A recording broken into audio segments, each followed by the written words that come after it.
നമസ്കാരം. പ്രദക്ഷിണത്തിൻ്റെ ഒരു പുതിയ വീഡിയോയിലേക്ക് ഏവർക്കും സ്വാഗതം. ഇന്ന് നമ്മൾ നോക്കാൻ പോകുന്നത് ലളിതാംബികയുടെ രണ്ടാമത്തെ ധ്യാനം ചൊല്ലുമ്പോൾ അമ്മയെ എപ്രകാരമാണ് ധ്യാനിക്കേണ്ടത് എന്ന കാര്യമാണ്. ആ ധ്യാന ശ്ലോകത്തിലേക്ക് പോണേക്ക് മുമ്പ് ഒരു കാര്യം എല്ലാവരും മനസ്സിലാക്കണം. ഈ ലളിതാംബികയ്ക്ക് പ്രത്യേകമായിട്ട് ഒരു രൂപമോ അല്ലെങ്കിൽ ഒരു ഗുണമോ ഒന്നും നമുക്ക് പറയാൻ സാധിക്കില്ല. ലളിത സഹസ്രനാമത്തിൽ തന്നെ പറയുന്നുണ്ട്, നിരാകാര, അചിന്ത്യരൂപ, അതുപോലെ നിർഗുണ. ആ ഗുണമോ അല്ലെങ്കിൽ രൂപമോ നാമമോ ഇല്ലാതെ ഇരിക്കുന്ന ആ ബ്രഹ്മവസ്തു തന്നെയാണ് അമ്മ. അപ്പോൾ രൂപവും നാമവും ഇല്ലാതെ ആ അമ്മയെ നമ്മൾ രൂപവും നാമവും ഗുണവുമെല്ലാം ആരോപിച്ചുകൊണ്ട് ഈ ധ്യാനം ചെയ്യുന്നത് എന്തിനു വേണ്ടിയിട്ടാണ്?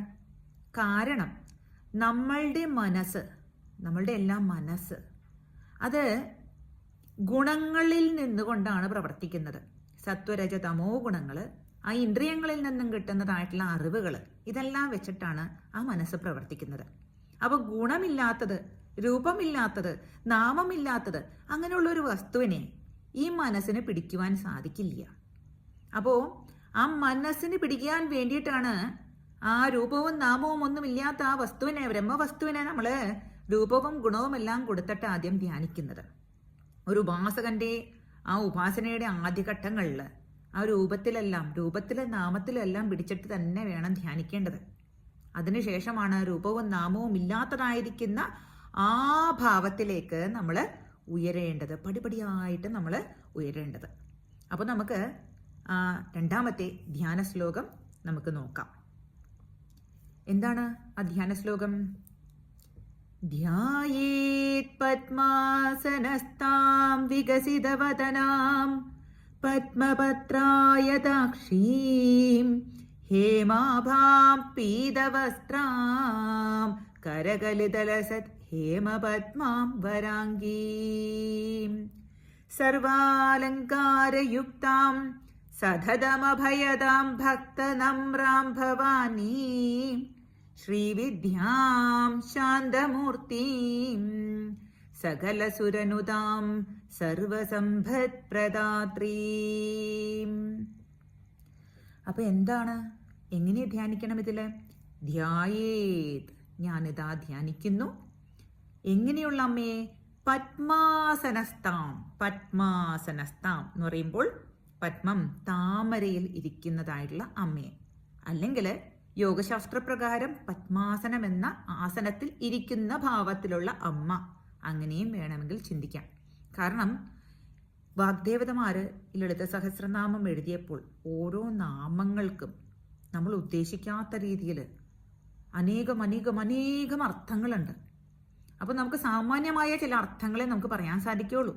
ഒരു ഉപാസകൻ അവൻ്റെ ഉപാസനയുടെ ഓരോ ഘട്ടം കഴിയും തോറും ഓരോ നാമങ്ങൾക്കും അവർക്ക് പുതിയ പുതിയ അർത്ഥതലങ്ങളെ ദേവി തന്നെ കാണിച്ചു കൊടുക്കും.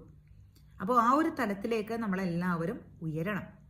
അപ്പോൾ ധ്യായേത് പദ്മാസനസ്താം എന്ന് പറയുമ്പോൾ ആ താമരയിൽ ഇരിക്കുന്നതായിട്ടുള്ള ഒരു ദേവിയോ അല്ലെങ്കിൽ പദ്മാസനം എന്ന ആസനത്തിൽ ഇരിക്കുന്നതായിട്ടുള്ള ആ ദേവിയെയോ നിങ്ങൾ സങ്കല്പം ചെയ്യാം. എങ്ങനെയാണ് ആ ദേവി ഇരിക്കുന്നത്?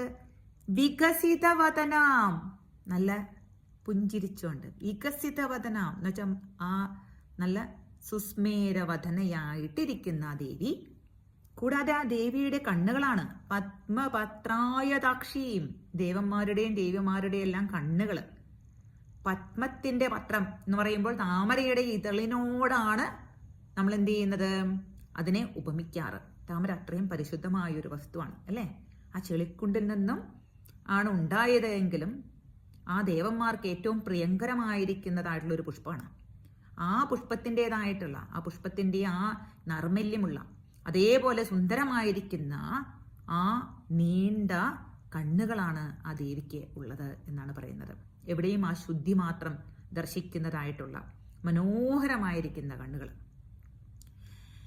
കൂടാതെ ഹേമാഭാം പീതവസ്ത്രാം. ഹേമം എന്ന് പറഞ്ഞു കഴിഞ്ഞിട്ടുണ്ടെങ്കിൽ സ്വർണത്തിന്റെ ശോഭയോടുകൂടിയിരിക്കുന്ന പീതവസ്ത്രം ധരിച്ചിരിക്കുന്ന, പീതവസ്ത്രം എന്ന് വെച്ചാൽ മഞ്ഞ കളറുള്ള വസ്ത്രമാണ്.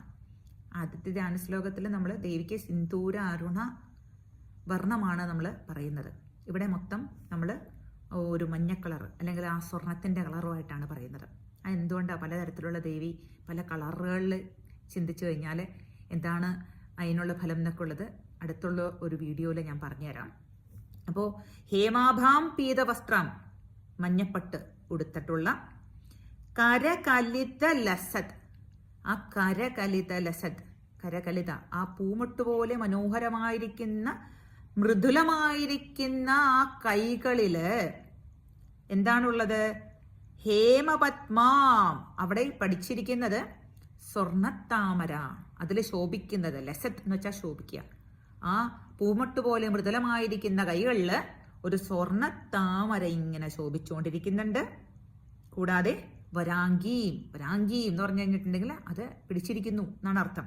ആ താമര, ആ ശോഭിച്ചുകൊണ്ടിരിക്കുന്ന ആ സ്വർണത്താമര തൻ്റെ കൈകളിൽ ദേവി പിടിച്ചിരിക്കുന്നു എന്ന് പറയാം.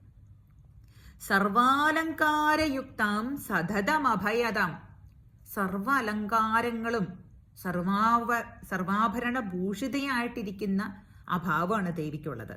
സർവാലങ്കാരയുക്താം. ഇപ്പൊ ഒരു കല്യാണത്തിനൊക്കെ ഒരു പെണ്ണിനെ നമ്മളെല്ലാ അലങ്കാരങ്ങളും വെച്ചിട്ട് അലങ്കരിച്ചിറങ്ങുന്നത് പോലെ അതുപോലെ അലങ്കാരങ്ങളോട് കൂടിയിരിക്കുന്ന ഭാവം ദേവിക്ക്. സതതം അഭയതാം എന്ന് പറഞ്ഞാൽ എല്ലായ്പ്പോഴും അഭയം അരുളുന്നു എന്ന് പറയാം. അപ്പോൾ ഈ ധ്യാന ശ്ലോകത്തിൽ നിങ്ങൾ 2 കൈകൾ ദേവിക്ക് സങ്കല്പം ചെയ്യണം. ഒരു കൈയിൽ സ്വർണ്ണ കളറിലുള്ള ഒരു താമരയും സങ്കല്പം ചെയ്യണം. മറ്റേ കൈയിൽ ദേവി അഭയമുദ്രയും പിടിച്ചിരിക്കുന്നതായിട്ട് സങ്കല്പം ചെയ്യാം. അപ്പോൾ വലത്തെ കയ്യിൽ അഭയമുദ്ര, ഇടത്തെ കയ്യിൽ നമ്മൾ എന്താ പറയുക, ആ സ്വർണ്ണ കളറിലുള്ള ആ താമര പുഷ്പം ധരിച്ചിരിക്കുന്നതായിട്ട് സങ്കല്പം ചെയ്യാം. ഭക്തനമ്രാം ഭവാനി, എങ്ങനെയുള്ളവളാണ്?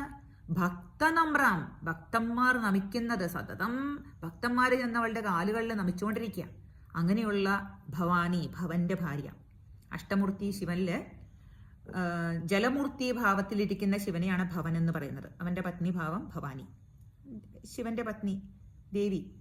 ആ ഭവാനിയെ കൂടാതെ ശ്രീവിദ്യാം ശാന്തമൂർത്തി, ശ്രീവിദ്യ സമ്പത്തും, ശ്രീ എന്ന് വെച്ചാൽ ഐശ്വര്യം, സമ്പത്ത്, വിദ്യ എന്ന് പറഞ്ഞു കഴിഞ്ഞിട്ടുണ്ടെങ്കിൽ അറിയാലോ, വിദ്യ ഇതെല്ലാം നൽകുന്നതും ശ്രീവിദ്യാസ്വരൂപിണി ആയിരിക്കുന്നതുമായിട്ടുള്ള അമ്മ, ശാന്തമൂർത്തിയുമായിട്ടിരിക്കുന്ന അമ്മ, ശാന്തഭാവത്തിലിരിക്കുന്നതുമായിട്ടുള്ള ആ അമ്മ സകല സുരനുതാം സർവസമ്പത് പ്രധാത്രീ, എല്ലാ സുരന്മാർ എന്ന് വെച്ചാൽ ദേവന്മാർക്കെല്ലാം എല്ലാ തരത്തിലുള്ള സമ്പത്തും നൽകിയിരിക്കുന്നതായിരിക്കുന്ന ആ ദേവന്മാരുടെ എല്ലാം സമ്പത്തിന്റെ എല്ലാം ഉറവിടാരാ?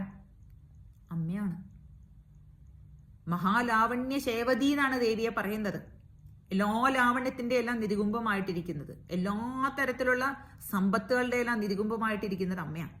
അപ്പോൾ ആ ദേവന്മാർക്ക് എല്ലാ തരത്തിലുള്ള സമ്പത്തുകളും പ്രദാനം ചെയ്യുന്നതായിട്ടുള്ള അമ്മയെ ഞാനിവിടെ ധ്യാനിക്കുന്നു. അപ്പോൾ എങ്ങനെയുള്ള അമ്മയാണ് ഇപ്പൊ നമ്മൾ ധ്യാനിക്കുന്നത്? പത്മാസനസ്ഥ, പിന്നെ പത്മപത്രായതാക്ഷീം, ഹേമാഭ പീതവസ്ത്ര. അപ്പോൾ മഞ്ഞപ്പട്ടാണ് ദേവി ധരിച്ചിരിക്കുന്നതെന്ന് മനസ്സിലാക്കാം. കരകലിതലസർ ഹേമപത്മാം വരാംഗീം, ആ ശോഭിക്കുന്നതായിട്ടുള്ള ആ കൈകളില് തൻ്റെ പൂമുട്ട് പോലെ മനോഹരമായ അമൃതുലമായിരിക്കുന്ന കൈകളിൽ സ്വർണത്താമര ധരിച്ചിട്ടുള്ളതായിട്ടുള്ള അമ്മ, സർവാലങ്കാരയുക്ത എല്ലാവിധ ആഭരണങ്ങളും അണിഞ്ഞിരിക്കുന്നതായിട്ടുള്ള അമ്മ, ഏവർക്കും സതതം അഭയം നൽകുന്നതായിട്ടുള്ള അമ്മ, ഏവരും നമിക്കുന്നതായിട്ടുള്ള അമ്മ, പിന്നെ ശ്രീവിദ്യയും ശാന്തമൂർത്തിയുമായിരിക്കുന്ന എല്ലാ ദേവന്മാർക്കും എല്ലാവിധ സമ്പത്തുകളും നൽകുന്നതായിട്ടുള്ള അമ്മയെ ഞങ്ങളിതാ ധ്യാനിക്കുന്നു. അപ്പോൾ ഇങ്ങനെ ഈ അർത്ഥം മനസ്സിലേക്ക് എടുത്തിട്ട് കണ്ണടച്ച് ദേവിയെ ഒന്ന് ധ്യാനിച്ചു നോക്കൂ. അമ്മയുടെ രൂപം നിങ്ങളുടെ മനസ്സിലേക്ക് തെളിഞ്ഞു വരും. അതിന് അമ്മ നിങ്ങളെ അനുഗ്രഹിക്കട്ടെ കേട്ടോ. എല്ലാവർക്കും ഹരി ഓം.